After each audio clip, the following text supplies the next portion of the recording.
Dans cette vidéo, je vais vous présenter mon laboratoire de création, mon bureau dans lequel j'ai un studio de création musicale. J'ai également une table dans laquelle je lis, j'écris, je crée, etc. Comment j'ai designé mon environnement grâce à des principes qui viennent du system thinking. Bref, vous allez voir, ça va être passionnant. Et donc cette vidéo va se structurer en deux parties. La première va donc être une visite de mon laboratoire de création, de mon espace, dans laquelle je vais vous présenter tous les objets qui constituent mon laboratoire de création, pourquoi je les ai choisis et comment est-ce qu'ils marchent avec les autres objets. Et ensuite, on verra dans un second temps de la vidéo où on se retrouvera directement ici à mon bureau. Pourquoi est-ce que je suis encore aujourd'hui chez mes parents alors que je pourrais très bien me prendre une maison ou un appart? C'est parti pour la visite. Bienvenue dans mon laboratoire de création, autrement dit ma chambre chez mes parents. Donc je vais faire le tour de la chambre en commençant par ce côté-là qui a un côté un petit peu plus sport comme vous pouvez le voir. Je continuerai par ce côté-là et enfin je terminerai par le bureau qui est donc l'endroit dans lequel il y a évidemment le plus de choses à dire. Avant de commencer, la chambre elle est structurée autour d'un concept qui est un peu simple, c'est que je veux favoriser les actions que j'ai envie de faire au quotidien et empêcher, en ajoutant beaucoup de friction, les actions que j'ai pas envie de faire au quotidien. Donc par exemple, j'ai envie de faire du sport au quotidien, donc j'ai 7 espaliers prêts à être utilisés en permanence avec le tapis que je peux déplier et également un programme de sport qui est unique. Tous les jours, je sais exactement ce que je dois faire, j'ai ma séance. Toute la chambre est structurée autour de ça. Par exemple, actuellement, j'ai envie de faire du piano. Je pense que mon piano peut pas être plus mis en avant que juste ici, de même pour la guitare qui est juste là. Donc maintenant que ceci est dit et que vous pouvez donc comprendre quelques décisions que j'ai pu faire au niveau du placement des éléments, je vais commencer le tour de la chambre. Donc le premier élément, on en a déjà parlé, c'est un espalier. Je suis tombé amoureux de cet objet et du coup j'ai même acheté le dernier livre qui existe encore au monde sur le sujet qui s'appelle L'espalier suédois et ça coûte pas cher à installer. On peut mettre une extension pour faire des tractions si on veut, je vous le conseille, puis ça fait une belle déco aussi. Voilà, à côté on a un peu des... Ça vient juste d'atterrir ici, ça c'est pas forcément pertinent, sauf ce truc là qui est très pertinent, achetez mon livre. Passons maintenant tout de suite, cette partie-là juste ici. Là, en fait, c'était cette étagère-là, elle agit beaucoup comme décor. Il y a un peu une bibliothèque dessus, mais les livres qui sont dessus, je les ai déjà lus ou je les lis pas actuellement en tout cas. Et après, ça agit un peu comme rangement. J'ai une petite étagère avec laquelle je peux me faire des boissons. Et ça, c'est pour, en fait, dès que j'ai un creux de productivité ou quoi que ce soit, je peux me faire des boissons directement ici. Du coup, là, vous pourrez vous demander, mais Elliot, pourquoi t'as deux bureaux? T'en as un là et celui qu'on a vu précédemment avec la musique et tout ça. La raison de ce choix, elle est bien simple, c'est que j'ai envie de séquencer les différentes activités que je fais. Donc j'ai envie de me dire, ce bureau-là, il est fait pour les activités suivantes: réflexion, écriture et lecture. Si je fais ces actions-là, je me mets à cet espace-là. Et tandis que l'autre bureau, il est plutôt sur création, opérationnel et musique. Voilà, c'est les trois actions que je vais faire à ce bureau-là. Et par exemple, j'ai aussi d'autres coins divertissement. Si je veux me divertir, regarder des vidéos, etc., je vais sur mon lit. Et comme ça me permet d'avoir à chaque fois que je veux faire une action, un espace spécifique pour le faire. Et ça me conditionne en fait à rester super concentré sur la tâche que je suis en train de faire quand je suis à mon bureau. Le bureau, c'est un bureau de la marque FlexiSpot. Je pense que c'est les meilleurs d'un point de vue bureau qui montent et qui descendent niveau rapport qualité-prix, etc.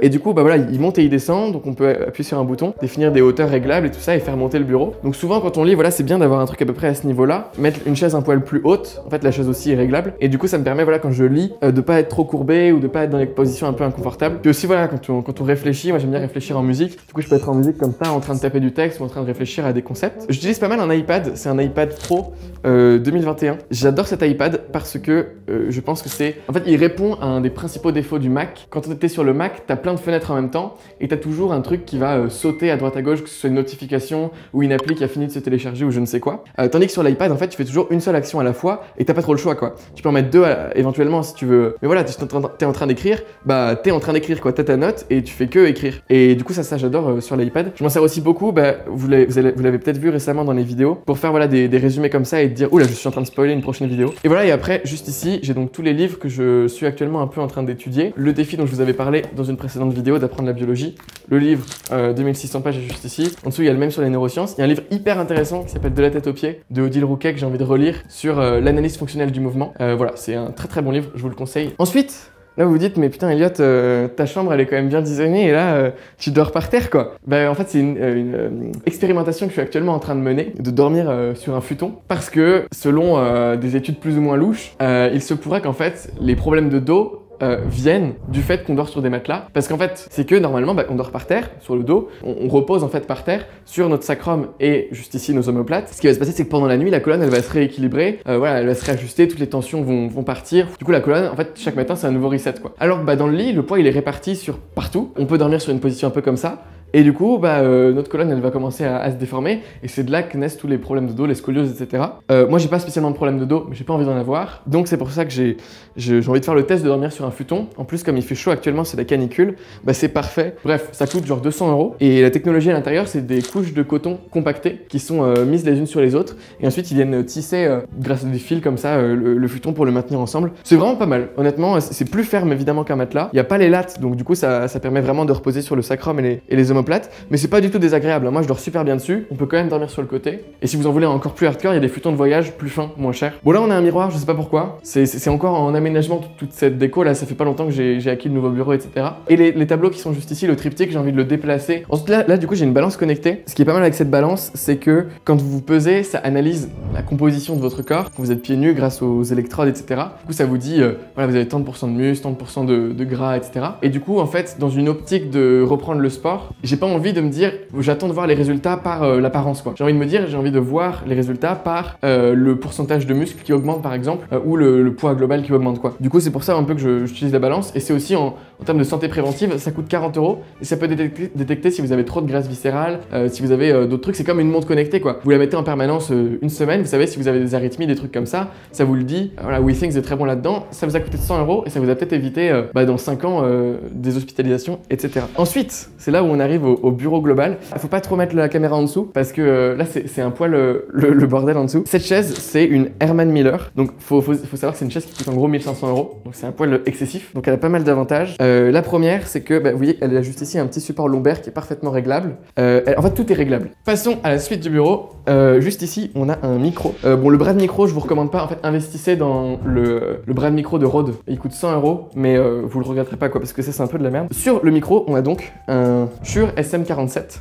C'est avec ça que j'enregistre tout depuis 1 ou 2 ans. Et donc c'est un micro qui coûte genre 50 €, donc honnêtement pas très cher, qui sort en XLR. Ce câble XLR va ensuite dans une table de mixage qui est la Behringer Xenix 302 USB. Donc en gros voilà, le câble du micro vient juste ici, il se branche et il ressort ensuite en USB vers le dock qui est en fait c'est comme les prises USB de mon ordinateur quoi. Donc le micro est vraiment pas mal. Moi du coup j'en avais acheté 3 pour faire des interviews, et j'avais aussi acheté une deuxième carte son parce qu'en fait ce micro là on peut pas le brancher directement à l'ordinateur, et c'est pour ça qu'on a besoin d'une carte son au milieu. Et j'en avais acheté une deuxième de carte son qui était un Zoom H6. C'est pour faire des interviews un petit peu. Je suis fan de ce truc là, achetez-le si vous voulez faire des interviews. 3 micros à 50 €, ça vous coûte 150 € ou 4 si vous êtes très très riche. Et ensuite vous achetez la carte son, voilà, le carte son portable sur batterie, tout ça, le Zoom H6. Pour 500 € vous avez un setup avec une qualité ultra studio pour faire vos interviews. Ensuite au niveau du casque, je viens d'acheter ça, un DT770 Pro, parce que je veux me mettre à la musique cet été. C'est pour ça qu'il y a tout mon setup qui est construit comme ça. Voilà, il est vraiment pas mal, il a un son neutre,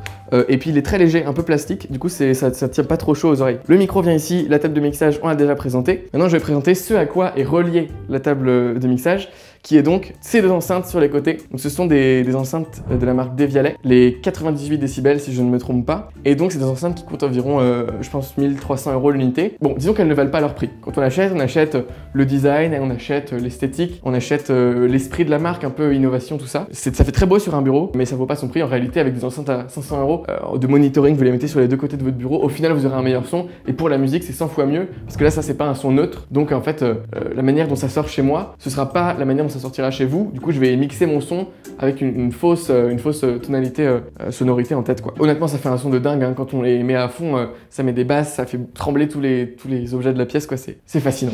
Pour faire de la musique du coup j'ai acheté 2 petits trucs. Bon là je les ai pas encore vraiment utilisés. Un clavier de la marque M-Audio qui c'est le Oxygen Pro 61. Donc voilà, c'est un clavier qui se connecte en USB à notre ordinateur, et on peut l'utiliser dans des logiciels de musique numérique. Et juste ici on a un drum pad, donc des drums, des percussions, tout ça. En vrai j'aurais pu le faire avec le piano aussi, mais je voulais tester les deux. Voilà. Pour le clavier, bon j'utilise une MX Master, c'est une très bonne souris. C'est l'ancien modèle, il y a peut-être 2-3 ans, mais il est pas mal du tout parce que c'est une souris ergonomique. Pour le clavier, j'utilise un vieux truc, un clavier Apple pas terrible. Donc ça c'était pour les périphériques connectés du coup en Bluetooth. Ah, la pièce maîtresse du puzzle, qui est juste en dessous de mon bureau, un MacBook Air de l'année dernière, donc avec la puce M1. J'ai simplement évolué le stockage à 512 Go. Aujourd'hui, je me sens limité. C'est-à-dire que là, même en refaisant mon site, j'avais pas suffisamment de RAM sur mon MacBook Air, et du coup ça patinait quoi, juste pour refaire mon site. Donc en vrai, même si vous avez des usages comme moi qui sont pas énormes, ça vaut le coup de prendre un pro. Ce MacBook Air est connecté avec un seul câble à juste ici un dock. Donc c'est un dock qui prend un USB-C en entrée et un câble d'alimentation. Et en retour, il te sort voilà, des ports SD, un port casque, des ports USB, USB-C. Il y en a plein d'autres derrière. Voilà, il y a des Ethernet, DisplayPort, enfin tous ces trucs là. Et du coup, bah, ce qui est cool, c'est qu'en un seul câble, je peux connecter le Mac à tous mes périphériques. Du coup, c'est très portable comme setup parce que je peux prendre mon Mac, l'utiliser en déplacement sur ma table là-bas en bas en déplacement. Et quand je reviens, un câble et tout est déjà connecté quoi. Ensuite, du coup, au niveau de l'écran, j'utilise un LG de 32 pouces. Là, j'ai pas un recul suffisant pour bénéficier des 32 pouces. Quand je regarde là, je tourne ma tête légèrement et du coup, quand j'écris du texte à ce niveau-là, c'est horrible. Donc n'achetez pas un écran aussi grand. Moi, je me limiterai à 28 pouces. Ensuite, du coup, bon, ça c'était pour l'écran. Achetez-en un plus petit et en meilleure définition. Je suis pas satisfait de ça du tout. Mais après, il est plutôt beau, donc je le garde pour l'instant. Ensuite, juste au-dessus de l'écran, qu'est-ce qu'on voit? On voit une caméra. Cette caméra, c'est un Canon M50. Ça coûte pas cher, ça coûte genre 400 €, donc pas cher pour une caméra, qui est relié juste ici à un objectif qui est le 18-35 de Sigma qui ouvre à 1.8. Ça permet de faire un super flou d'arrière-plan en fait. Et donc du coup, ça permet de faire le point de focalisation, le focus sur un élément précis en l'isolant du fond. Et c'est ça qui fait que la qualité des vidéos est pas mal. Parce que c'est pas la caméra, hein. La caméra, tout le monde s'en fout en réalité. Si vous voulez une caméra qui a de la stabilisation parce que vous faites beaucoup de trucs en mouvement, vous en prenez une. Si vous voulez la caméra qui fait de la 4K parce que vous voulez faire des effets, vous en prenez une. Mais sinon, restez sur un Canon M50, hein. Clairement, ça marche très bien. Donc avec un objectif du coup de très bonne qualité qui coûte genre 600 €. Mais voilà, je regrette pas un seul centime dépensé dans l'objectif. L'appareil photo, il est toujours branché à mon ordinateur. Et ensuite, il est branché donc par USB.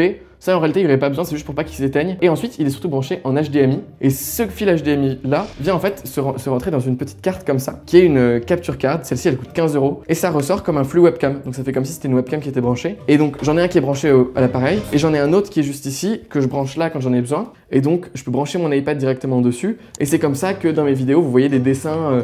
Voilà, j'ouvre l'application GoodNotes sur mon iPad. Donc, une fois que le flux il est récupéré par l'ordinateur, j'utilise un logiciel qui s'appelle OBS pour me filmer en fait, parce que ça nous permet d'avoir plusieurs scènes. Et si je mets le cam plus iPad, bah, l'iPad va se mettre à droite de l'écran juste ici. Bon là il est pas branché, du coup ça marche pas, mais voilà, du coup je peux changer entre les scènes comme ça. Et ensuite, ce qui a vraiment fait exploser par 10, je pense, la qualité de réalisation de mes vidéos, c'est ça qui est une softbox. Donc la softbox en elle-même coûte genre 50 €, c'est pas cher du tout. Ce qui coûte cher, c'est le projecteur qu'il y a derrière, c'est un Godox SL60W. Le projecteur il doit coûter aux alentours des 200 €. Du coup là vous voyez il est allumé.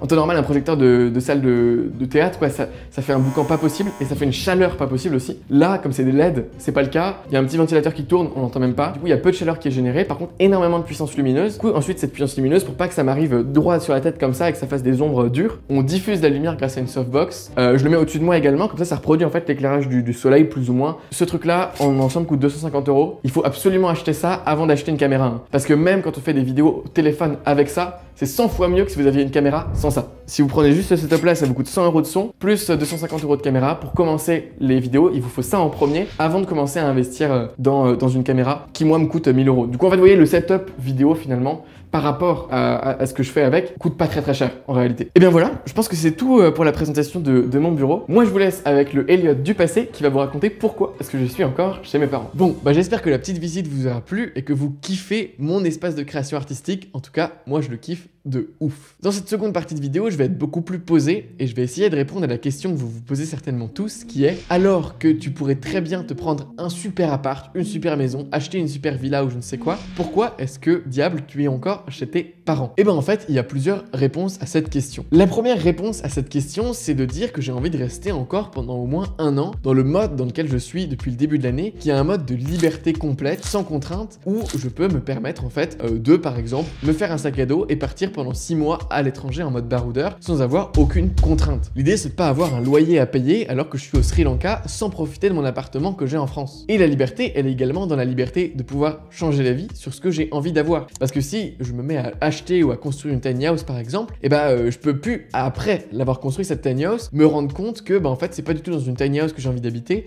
mais bien dans un château, à l'inverse quoi, un truc un peu contrasté par rapport à la tiny house. Et donc du coup de me permettre du jour au lendemain de allez hop c'est bon, je change d'endroit et je vais me prendre un château. Du coup j'ai envie de conserver cette liberté là, de tester plein d'endroits différents de vie, d'aller chez des gens qui ont des maisons autosuffisantes, puis d'autres qui ont des tout petits appartements, puis d'autres qui ont des tiny houses, bref, visiter un petit peu tous les modes de vie différents, tous les expérimenter pour voir celui qui me correspond le mieux et pouvoir prendre une décision un petit peu plus en conscience que me précipiter dans quelque chose et avoir un engagement qui rendrait le fait de changer comme ça, en un claquement de doigts, plus compliqué. Et oui, puisque depuis le début de l'année, je vous ai pas dit tout ça sur cette chaîne YouTube, en septembre, je voulais créer une tiny house, la construire, peut-être la mettre en location, peut-être habiter dedans, puis dans un second temps, j'ai voulu créer un village de tiny house pour avoir un lieu de communauté avec d'autres amis créateurs de contenu nomades, puis ensuite j'ai voulu créer un hangar de création, et puis ensuite une maison de création, puis ensuite un appartement et une énorme colocation à Paris. Bref, ma vision a énormément changé, donc voilà, je pense que c'est une bonne idée que je reste un petit peu nomade sans aucune contrainte pour l'instant. Le second point, c'est simplement que moi j'adore avoir un grand espace. Et là, ma chambre chez mes parents, elle est juste incroyable. C'est dans une super belle maison, c'est quand même plus ou moins à la campagne, donc il y a une forêt à côté. C'est très agréable pour aller faire des balades. Je me verrais pas, par exemple, prendre un appartement qui soit plus petit que cette chambre-là, puisque j'aurais vraiment l'impression de revenir en arrière et que je sais, par expérience, pour avoir été à Paris pendant un temps, que il me faut un grand espace. Voilà, c'est aussi simple que ça. Je supporte pas de vivre dans une ville avec trop de monde. Ça m'oppresse, j'ai les yeux qui pleurent dès que je sors dans la rue sans que j'ai rien demandé. Donc du coup, il me faudrait quelque chose de grand. Et pour avoir quelque chose de grand, il faut mettre beaucoup d'argent. Et quand on met beaucoup d'argent dans un lieu, naturellement, on a tendance à pas forcément vouloir partir beaucoup. Or moi, j'ai envie d'encourager le voyage. Donc encore une fois, dissonance. Et enfin, une dernière réflexion sur pourquoi est-ce que je quitterais pas chez mes parents, c'est que, en fait, en général, là c'est encore en masse et en moyenne, mais quand à 22 ans, un étudiant classique finit ses études et part de chez ses parents, et au moment où il part de chez lui, à 22 ans donc, il y a déjà environ 80% du temps qu'il passera jamais avec ses parents qui est déjà écoulé. C'est assez effrayant pour les parents et les enfants de se dire ça, mais c'est une réalité en fait. Du coup, je me suis dit, ok, c'est effrayant, mais c'est complètement vrai, parce que si je pars de chez mes parents, je reviendrai probablement les voir une fois tous les mois ou tous les 2 mois, et donc cette prophétie se réalisera, et il me reste donc plus qu'à peu près 10% du temps que je passerai jamais avec mes parents à passer avec eux. Et je me suis dit, ok, ne renforçons pas le trait en partant de chez ses parents à 17 ans, mais attendons encore un petit peu et passons du super temps avec mes parents parce que je m'entends toujours super bien avec eux. Et du coup, je vous incite également, là, petite parenthèse, à penser à cette citation pour vous. Est-ce que ce serait pas le moment d'appeler votre mère ou votre père et de passer un peu plus de temps avec eux, sachant que, en fonction de votre âge, il vous reste peut-être 1% de temps à passer avec eux, 2%, 3%, 10%, mais certainement pas énormément. Et du coup, pour finir cette vidéo, j'aimerais vous parler actuellement de mon lieu de création idéal que je m'imagine dans mes plus fous fantasmes. Ce lieu de création, ce serait une grande maison en Normandie, une maison avec 6 ou 7 chambres, avec une vue sur soit une belle vue, ou bien la mer. Ce serait l'idéal, évidemment. Et donc, dans cette maison, je serais le seul résident permanent. C'est-à-dire que je serais pas en colocation avec quelqu'un, non, il y aurait que moi qui habiterais dedans, qui aurait le bail, et qui payerait le loyer. Ensuite, il y aurait probablement 2 ou 3 chambres à disposition pour inviter les gens. Et dans le reste des pièces, l'idée c'est de créer des espaces de création. Donc l'idée c'est de créer un atelier de sculpture, un atelier de musique, une grande salle de danse, une grande salle à manger, un énorme jardin dans lequel on peut faire plein de jeux, organiser, je sais pas, des jeux de fléchettes, des jeux de molki, etc. Et ensuite, l'idée du lieu, c'est du coup d'inviter consciemment les gens pour une semaine, provoquer la rencontre, et que ce soit pas simplement une rencontre au cours d'un café à Paris en étant dans une dynamique complètement folle, non, c'est de dire tu viens chez moi pendant une semaine, on va faire tel projet, on va faire telle activité, ou bien on vient simplement discuter quoi, on définit l'intention de la semaine qu'on va passer ensemble, et du coup je lui dis viens, t'es logé, nourri gratuitement, ou bien tu payes un petit frais, tu vois, et en l'échange, voilà, tu restes une semaine avec moi, et on va parler, tu vois, ça va être super cool. Du coup c'est moi qui design les moments que j'ai envie de vivre, et c'est pas moi qui vais faire des stages, etc. C'est grâce à l'infrastructure, moi qui ramène les stages à moi. Par exemple, si j'ai envie de faire du système A, un stage d'art martial, du coup, je vais rapatrier le prof qui me convient, je vais rapatrier les gens avec qui j'ai envie de partager ce stage, et je vais réunir tout le monde dans la maison de création pour que le stage se déroule à merveille. Et voilà, du coup, c'est un petit peu ça l'idée. L'idée, c'est de créer quelque chose d'intentionnel, de pas subir une colocation au quotidien parce que c'est ça qui me permettrait d'avoir une plus grosse maison. Non, parce que moi, j'ai envie de pouvoir dire, de par ma personnalité un petit peu introvertie, si j'ai envie d'être tout seul pendant une semaine, il y a personne qui est chez moi pendant une semaine et je profite de la grosse maison pour moi tout seul. Voilà, du coup c'est un petit peu ça mon lieu de création ultime aujourd'hui. Je crois plus trop en les colocs, j'ai pas du tout envie d'en faire une finalement. Je crois pas non plus au fait d'avoir un terrain ou quoi que ce soit que tu possèdes à plusieurs. J'ai lu des histoires d'éco-village, ça a mal tourné, j'ai pas envie de faire ça. Donc voilà, c'est plus ou moins ça ma réflexion actuelle sur mon lieu de vie idéal. Et vous dites-moi quelles sont vos réflexions sur votre lieu de vie idéal, quelles améliorations vous aimeriez faire dans votre espace de création. Bref, je suis hyper curieux de savoir quelles sont vos réflexions personnelles sur le sujet, si vous en avez déjà eu évidemment. N'hésitez pas à me dire tout ça en commentaire. Voilà, c'est tout pour cette vidéo. Moi, je vous souhaite une excellente journée. J'espère que ça vous aura inspiré à designer votre studio de création. Et je vous souhaite donc une excellente journée. Salut!